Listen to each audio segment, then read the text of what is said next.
que você achou dos últimos leilões aí de transmissão? O Brasil tem um potencial gigantesco de crescimento, o desafio é como é que a gente balanceia. Cada empresa do setor elétrico tem uma estratégia. O que você acha que a CPFL tem de diferente? A gente está acostumado a entrar nos mercados onde a gente atua, para ser sempre um dos maiores players e sempre os mais eficientes.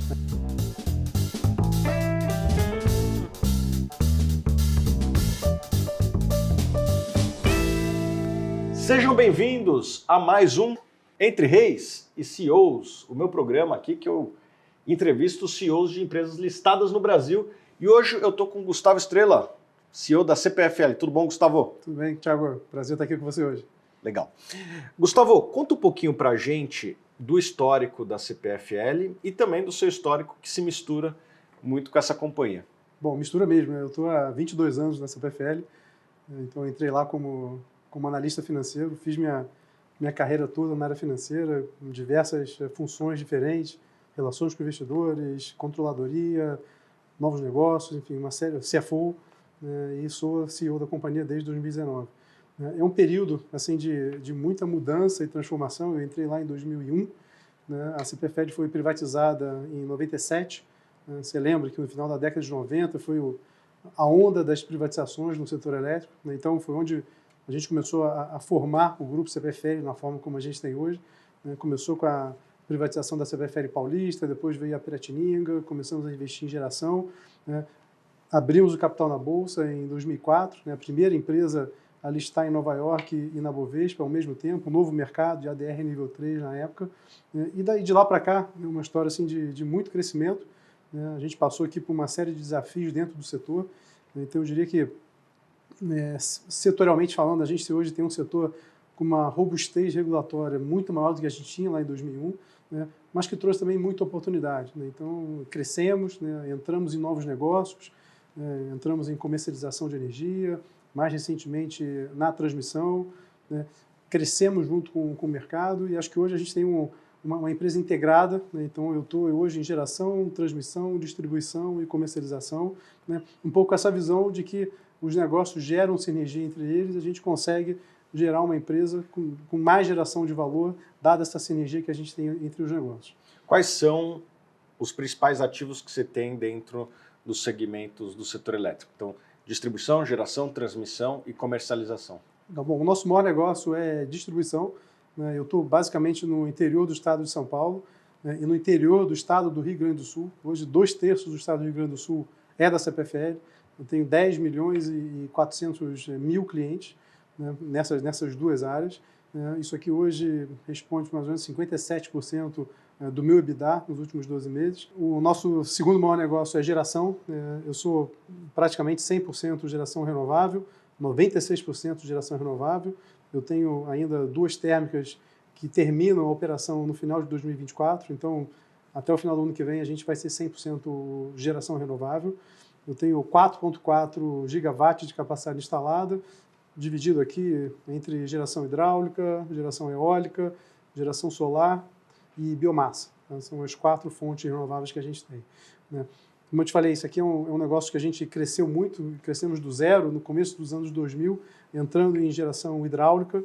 Né? Mais recentemente, criamos a CPFL Renováveis, né? Focada basicamente em geração eólica e geração solar. O Brasil tem um potencial gigantesco de crescimento, a gente surfou essa onda, fomos o maior gerador renovável do Brasil durante muito tempo, hoje a gente está entre os 3 maiores, né? Ainda com potencial de crescimento muito grande, né? Para além dos 4,4 gigawatts que eu tenho de capacidade instalada, eu tenho outros 4 gigawatts em pipeline, que a gente vai aguardar o melhor momento para fazer esse investimento, mas dá para a gente ter uma base de ativo sólida, que dá para a gente sinergia para continuar crescendo com eficiência e gerando valor para esses 4 gigawatts adicional.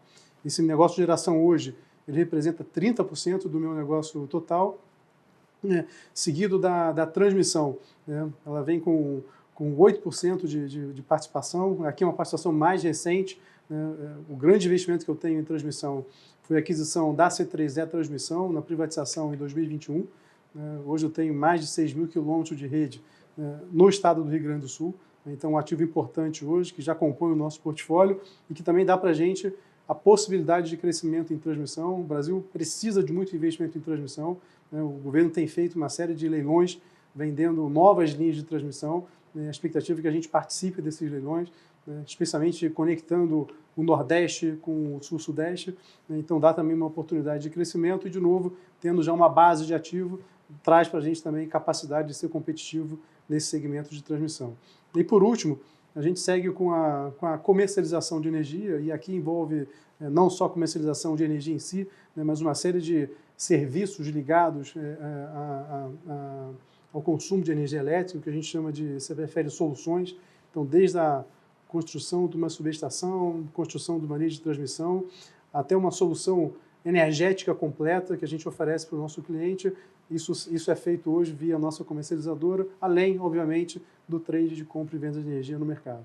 Isso aqui corresponde pela diferença para chegar nos 100% do nosso EBITDA, que hoje, últimos 2 meses, bate 12 bilhões de reais.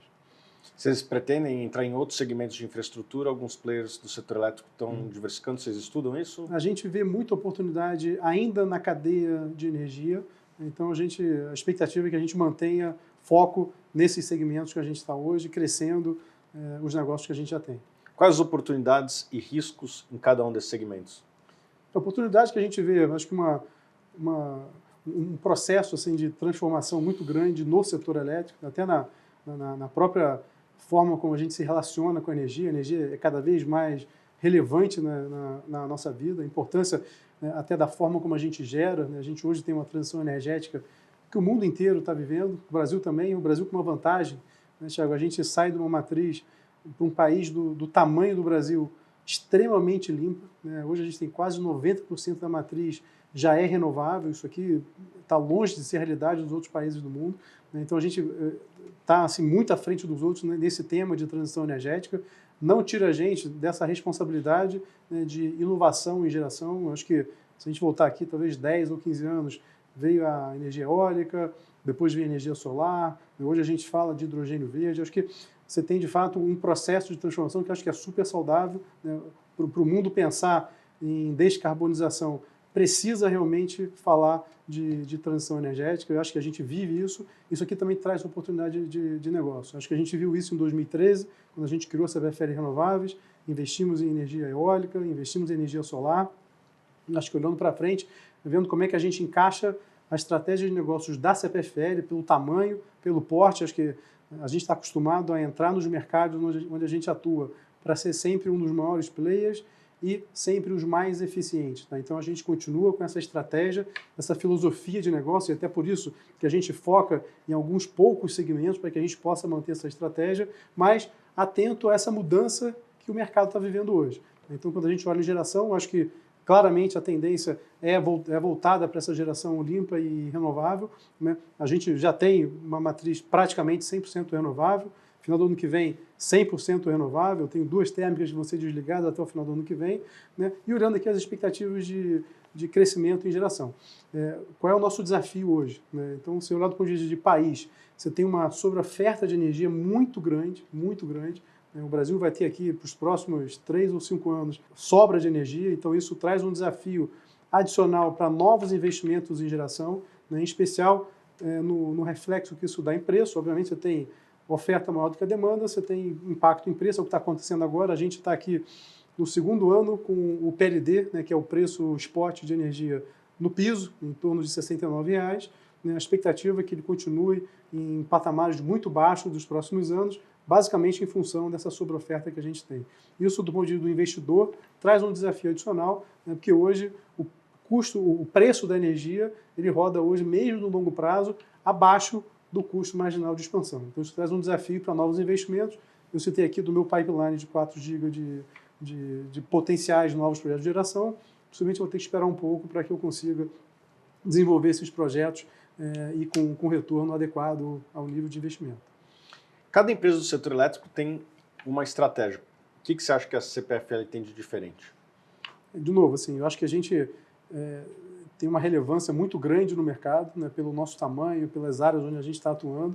Então, a gente entende que isso aqui é o nosso diferencial para que a gente possa continuar expandindo com o mesmo padrão de qualidade, seja na operação, seja na geração de valor para o nosso acionista. Então, a gente tem feito isso em todos os negócios que a gente entra. Então, você pode ver, assim, a gente tem tido aqui alguns leilões de transmissão. É um negócio que a gente tem foco, tem atenção, mas a gente não enxerga retorno nesse momento. E para a gente, eu acho que a decisão de investimento tem que ser feita de uma forma muito pragmática. Então, a geração de um novo investimento só faz sentido se ele trouxer junto com ele um racional claro de geração de valor. E a gente tem feito isso nos últimos 20 anos. Então, todos os ativos que a gente entra assim, com uma garantia que a gente consegue entregar para o acionista, para o nosso acionista, um retorno adequado. É isso que a gente vem fazendo. Então, em alguns momentos, talvez a gente tenha um crescimento mais lento, mas pode ter certeza que quando ele acontecer, ele acontece de forma eficiente. Pegando aqui o nosso último grande movimento de aquisição, foi a privatização da C3E Transmissão, onde investimos e os resultados dos últimos 2 anos já falam por si só a melhora da operação da companhia, a expectativa de investimento que a gente tem nos próximos anos.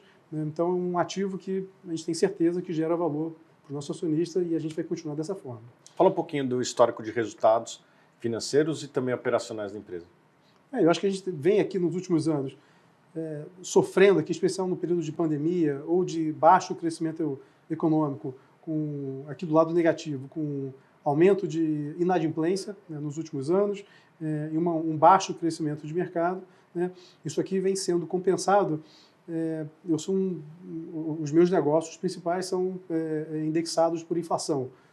IPCA na geração, basicamente, tem um pouco de GPM também, e muito GPM na distribuição. Se a gente acompanha aqui o GPM dos últimos anos, a gente teve uma performance muito positiva por essa blindagem em relação à variação de inflação, o que trouxe aqui bons resultados, obviamente, além do controle de despesas que a gente fez nos últimos anos. Então, os resultados são positivos, apesar do período difícil que a gente viveu aqui.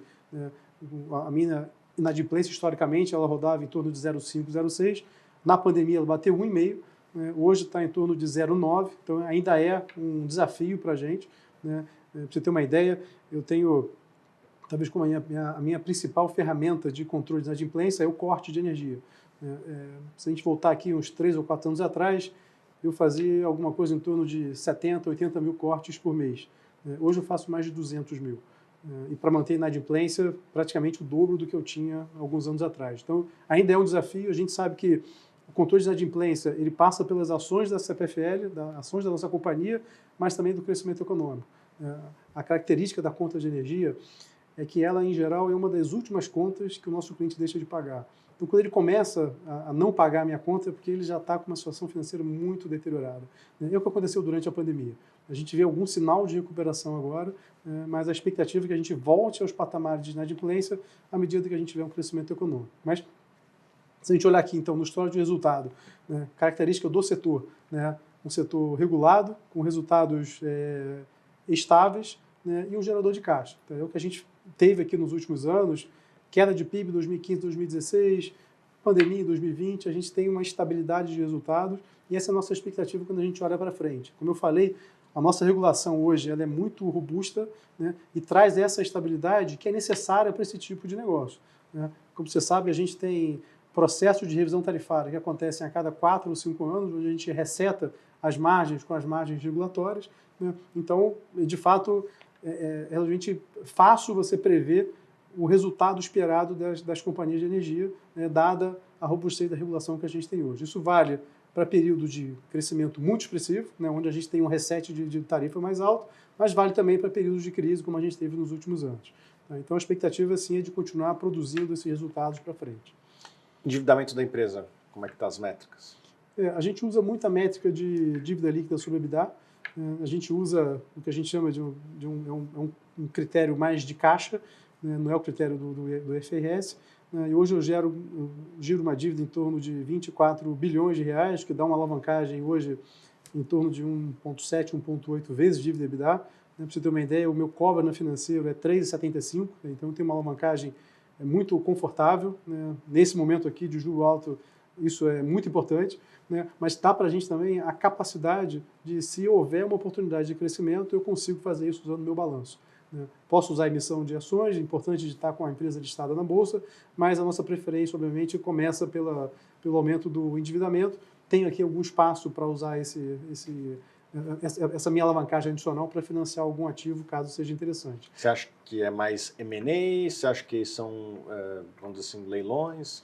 Eu acho que temos duas alternativas, essas duas possibilidades abertas aqui postas na mesa. O leilão vai muito para transmissão, projeto Greenfield. Como eu falei, geração, eu acho que menos foco nesse momento, né? Mas M&As, eventualmente, se surgirem, a gente está sempre de olho. De novo aqui, acho que o driver não é se é Greenfield ou Brownfield, o driver é se ele gera valor para acionista ou não. Isso aqui tanto faz se for um ou se for outro.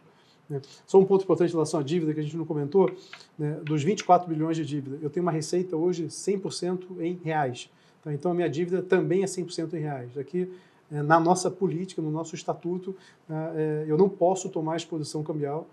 Então, minha dívida, por mais que eu tome alguma linha lá fora, eu sou obrigado a ter ela 100% redeada aqui. A gente tem hoje algumas linhas lá fora, mas, de novo, aqui, acho que o tema de mitigação de risco é um tema muito importante para a gente. Então, dívida 100% casada com a receita em reais. Gustavo, muitos dos que nos acompanham aqui gostam de dividendos. Fala um pouquinho da política de dividendos da CPFL. Eu acho que, pela característica da CPFL e do setor de forma geral, nós somos pagadores de dividendo.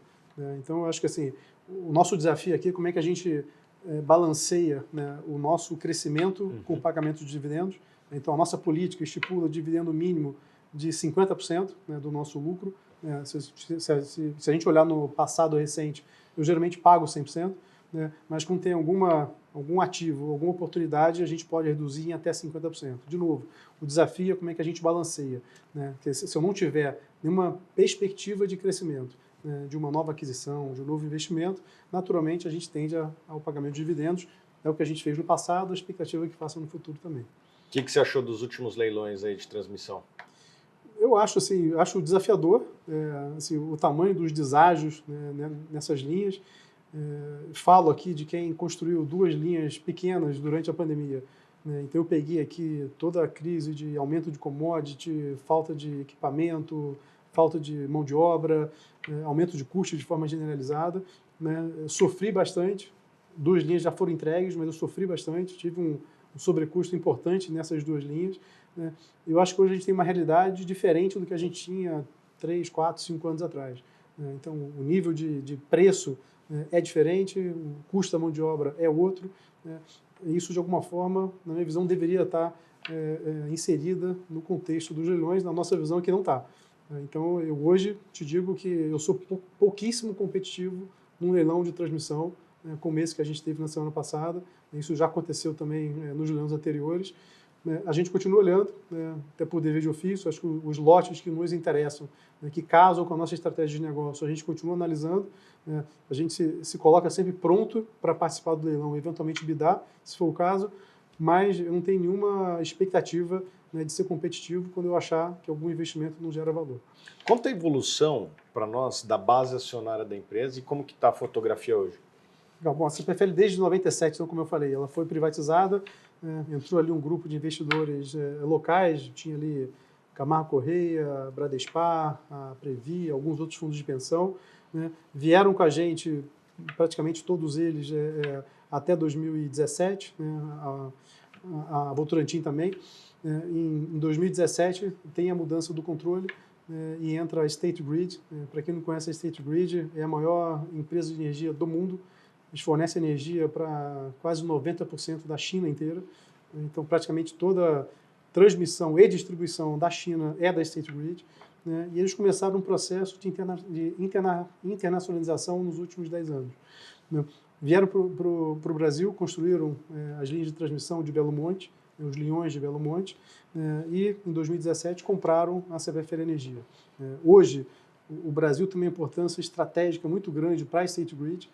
Hoje, dos investimentos fora da China, o Brasil é o maior investimento, o país com mais investimentos da State Grid, e a CPFL é o maior ativo que eles têm fora da China.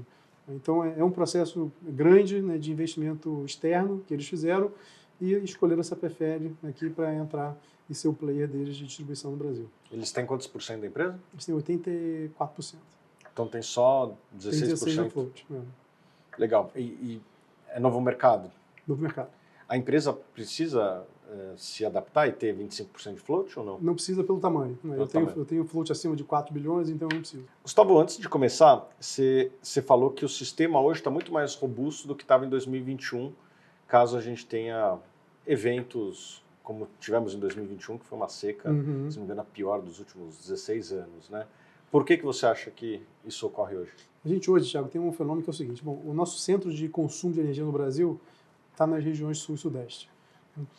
Hoje, a grande expansão que a gente tem na nossa matriz, como é uma expansão de energia renovável, ela se dá basicamente norte e nordeste, especialmente nordeste com geração eólica. Então, qual é o nosso desafio hoje? Existe um gargalo de transmissão de energia para trazer essa energia lá do nordeste aqui para o sul-sudeste. O governo sabe disso, né? E os últimos leilões que a gente teve foram leilões de linhas para conectar essas duas regiões. Tá?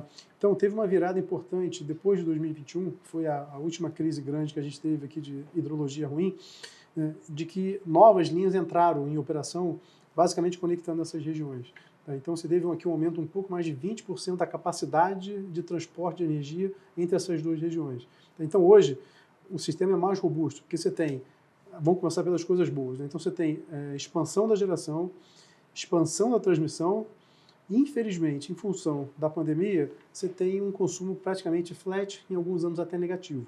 E uma chuva muito boa também no último ano. E agora uma chuva muito boa que pega aqui um reflexo de muito curto prazo. Tá? Mas de forma geral, quando a gente compara, eu sei que é pouco tempo, mas se você pegar aqui de 2021 para 2023, todos esses fatores fazem com que a gente tenha de fato uma situação bem mais confortável do que a gente teve em 2021. Por exemplo, se eu pegar a hidrologia que eu tive em 2021, foi a seca grande que a gente teve em todas as regiões do Brasil. Se eu pegar essa seca e eu colocar essa seca em 2023, nem de perto a gente chega no que a gente passou em 2021. Tá? Exatamente porque você tem um sistema hoje muito mais robusto do que tinha em 2021. Esse aqui é o lado bom. Quando você olha para frente, a gente vê que o consumo de energia, não há uma expectativa de explosão de consumo, e aqui vai muito em função do crescimento de PIB do Brasil. Então, você tem hoje um PIB que ele é muito mais drivado por serviço do que por indústria, infelizmente. Então, você olha aqui uma expansão, né, de PIB com uma expansão ainda menor de consumo de energia. Isso já vem acontecendo nos últimos anos, mas a geração continua subindo. Então, você tem projetos que ainda estão entrando em operação, né? Você tem a explosão, essa sim, da geração distribuída no Brasil nos últimos anos. Ela já deixou de ser um crescimento marginal, a gente já está batendo 20 GB de capacidade instalada. 20 GB é muita geração nova, muita capacidade nova de geração, né, que ela vai continuar acontecendo nos próximos anos. Então, você continua tendo uma entrada em geração que vai ser igual ou maior do que a expansão da demanda. Tá? A gente já parte de uma sobreoferta grande agora. Então, a expectativa para os próximos anos é de ter uma situação, eu diria assim, muito confortável do ponto de vista de suprimento de energia. Você vai ter assim, uma oferta grande de energia para o consumo que a gente vai ter. O desafio fica para o lado do investidor. Né? Quer dizer, quem tem interesse em investir em geração nova vai ter uma dificuldade em função de preço dessa sobreoferta que a gente vai ter. Por que as grandes empresas não investem no setor de geração distribuída?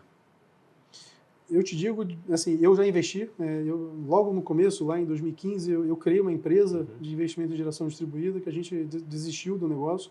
Né? Como é que funciona a dinâmica disso aqui? Primeiro que é uma atividade extremamente simples de conexão, né? Qualquer profissional consegue fazer isso, e é um mercado hoje extremamente capilarizado. Tá? Em 2015, quando a gente decidiu por fechar o nosso negócio de GD, eu tinha mais de 10 mil instaladores de painel solar no Brasil. Isso em 2015. Hoje deve ser muito mais do que isso, muito mais. Tá? Qual que é a diferença? Né? Como é uma atividade relativamente simples, a comparação de qualidade de mão de obra, CPFL com os demais é muito grande, porque eu tenho os meus padrões de qualidade. Então, eu tenho um veículo com até 3 anos de uso, eu tenho eletricista formado, treinado, usando EPI, macacão anti-chama, e eu vou competir com um profissional que não usa nada disso. Né? Quando você compara o preço, né, o preço dele é 30%, 40% mais baixo que o meu. Para um serviço que é a mesma placa solar e um serviço que é praticamente igual. Então, para a gente é inviável entrar nesse negócio. A gente acabou desistindo e, de fato, acho que se provou aqui ao longo dos anos que esse sim é um negócio de de muita competitividade, portanto, margens muito baixas, mas com uma mão de obra, diria, mediamente qualificada, consegue executar um bom trabalho. Então, não é um negócio para a gente. Gustavo, muito se fala do potencial das energias limpas no Brasil. Queria saber se você acredita que existe esse potencial e, se existe, o que fazer com essa energia se o mercado interno não cresce tanto e não demanda tanta essa energia. Eu acho que, primeiro, existe muito potencial, de qualquer coisa que você imaginar. Hidráulica, eólica, solar. O Brasil tem um potencial gigantesco. A gente vê aqui a evolução tecnológica, em especial em solar e em eólica. Assim, a produtividade que a gente tem hoje é muito mais do que era 10 ou 15 anos atrás. Então, o nosso potencial explodiu. Assim, a gente tem muito espaço para investimento. Aqui acho que vale colocar, Thiago, que é o seguinte, para além da expansão em energia renovável, é importante a gente pensar na segurança energética. Então, se você imaginar que tanto a solar quanto a hidráulica, a eólica, são energias intermitentes, quer dizer, se não parar de ventar ou estiver nublado, você não consegue gerar, você precisa ter uma matriz que seja balanceada. Tá? E aí a hidráulica tem um papel super importante aqui. Onde você tem hidráulica, você tem eólica, tem solar, a expansão vai se dar por aqui, porque além de verdes, hoje são as energias mais competitivas que a gente tem, então é natural que a gente expanda a nossa matriz usando essas duas fontes, mas precisa ter um balanceamento aqui. Aqui tem um papel da térmica que é importante também, para realmente trazer essa segurança energética. A hidráulica também faz um papel importante, mas vai ter que ter um pouco de térmica também. Então, pensar na expansão da matriz é pensar em preço, é pensar em quão verde essa matriz mas é também pensar em segurança energética. Então tem que balancear esses 3 pontos aqui para que a gente tenha, de fato, um sistema crescendo de forma otimizada. De novo, assim, a gente tem um grande potencial, né, de geração. Você tem algum número assim, na cabeça? Olha, o último número que eu tinha visto de eólica era alguma coisa em torno de 300 GB de capacidade adicional. Que significa crescer quanto atual? Você está falando de hoje praticamente 2 vezes a matriz brasileira. Então é um crescimento gigantesco. Você imaginar você ter 2 matrizes novas do Brasil só com energia eólica. Então, esse ainda é maior hoje, assim, pela evolução tecnológica. Então você tem, de fato, números muito grandes. Tá? O desafio aqui é como é que você faz o país crescer. Então a gente volta para a nossa agenda de reforma, a nossa agenda de estabilidade, de visão de longo prazo, para que de fato a economia comece a crescer e demande essa energia. Eu acho que esse é o nosso grande desafio. Eu digo assim, o Brasil não para por falta de energia, não para. Eu acho que a gente hoje tem um sistema robusto, tem regras claras para investimento, tem investidor para fazer os investimentos. A gente realmente precisa criar demanda para que essa energia seja consumida. Se a demanda não existe no mercado interno, é possível exportar? O que você acha disso? Olha só, possível mas de novo a gente esbarra no nosso custo Brasil. Quer dizer, a energia é um componente, de um produto que a gente exporta para fora. Então, de novo, a gente volta para uma agenda de como é que a gente cria aqui um ambiente para investimento, cria um ambiente que a gente vai, no limite, cria um hub de exportação. Qual é o dever de casa que a gente precisa fazer para que isso seja viável? A energia ela é somente um componente. Ela sozinha acho que não é suficiente. Hidrogênio verde, o que você acha? Eu acho que é a tecnologia do futuro. Acho que tem muita gente estudando, a gente também está estudando. Eu tenho um projeto que eu começo agora no ano que vem de hidrogênio verde. Ainda é pouco competitivo, então pensar em hidrogênio verde em larga escala ainda é cedo para falar disso, especialmente num país como o nosso, onde a questão de preço é uma questão importante, um país pobre em desenvolvimento, mas é uma tecnologia que, assim como a gente falava de eólica há 15 ou 20 anos atrás, uma energia muito cara, hoje é uma energia competitiva. Acho que o hidrogênio verde vai acontecer a mesma coisa. Talvez não agora, talvez mais para frente. Qual é a sua visão do futuro da sua empresa, a CPFL, e do setor elétrico? Eu acho que o setor ele passa por um período assim, de muita transformação, e a transformação vem de dentro com o uso de tecnologia. Então, isso aqui já se traduz hoje em melhora da qualidade percebida pelo meu cliente. Então, eu consigo controlar a minha rede muito melhor, eu tenho capacidade de comunicação, então eu gerencio a minha rede de uma forma totalmente diferente do que eu fazia há poucos anos atrás. Outra mudança grande é a minha relação com o meu cliente. Então eu também passo a ter uma relação muito mais próxima, atendendo às necessidades do meu cliente, em especial de um cliente que hoje ele é cativo e que muito em breve, eu acho que a discussão de abertura de mercado não é se vai acontecer, mas quando ela vai acontecer. Então esse cliente vai para o Mercado Livre, eu vou atuar no mercado competitivo. Essa proximidade com o cliente ela é fundamental. Tá? Isso também já começou a acontecer. A gente olha aqui os meus índices de digitalização, né? A forma de interação em relação com o meu cliente hoje, ela também é totalmente diferente. Tem a transição energética, né? Como eu falei, acho que isso aqui é uma agenda do mundo, né? e nossa também, e que a gente sai realmente na frente com uma vantagem muito grande, mas o ponto é que esse mercado se abre assim, de uma série de outros produtos e serviços que eu posso passar a oferecer para o meu cliente. Né? Se hoje eu tenho uma mera relação de compra e venda de energia com ele, quando ele for cliente livre, eu posso gerir a energia dele, otimizar o consumo de energia dele, eu posso transformar ele em carbono zero, vendendo crédito de carbono, vendendo IREX, ou seja, abre aqui um leque de possibilidades e acho que esse talvez seja o nosso grande desafio, né, de pegar uma empresa com 110 anos de história, né, que viveu no monopólio, numa concessão a vida inteira e que vai se ver num mercado aberto, livre, competitivo. Como é que a gente mantém, e essa é a nossa ambição, como é que a gente mantém essa PFL na posição de mercado que a gente tem hoje, né? Um dos maiores e os mais eficientes. Esse é o nosso desafio num ambiente completamente diferente do ambiente que a gente tem hoje. Gustavo, muito obrigado pela sua presença e eu queria aqui abrir um espaço para você se dirigir ao seu acionista ou seu potencial futuro acionista. Ok. Bom, Thiago, obrigado mais uma vez pelo convite. Eu acho que, de novo, colocando aqui um pouco a perspectiva da CPFL, acho que é uma empresa que a gente preza pela qualidade, pela eficiência, né, numa posição de destaque no mercado, enxergando as oportunidades que a gente vai ter, em especial das mudanças que estão acontecendo. Então, a expectativa é que daqui a 10 anos eu volte aqui para falar da CPFL e talvez de outros mercados que a gente vai estar e aqui colocando os bons resultados e a liderança que a gente vai ter nesses mercados também. Obrigado. Muito obrigado, Gustavo. E você, qual a próxima empresa que você quer que eu convide para vir aqui no Entre Reis e CEOs? Bota aqui no comentário.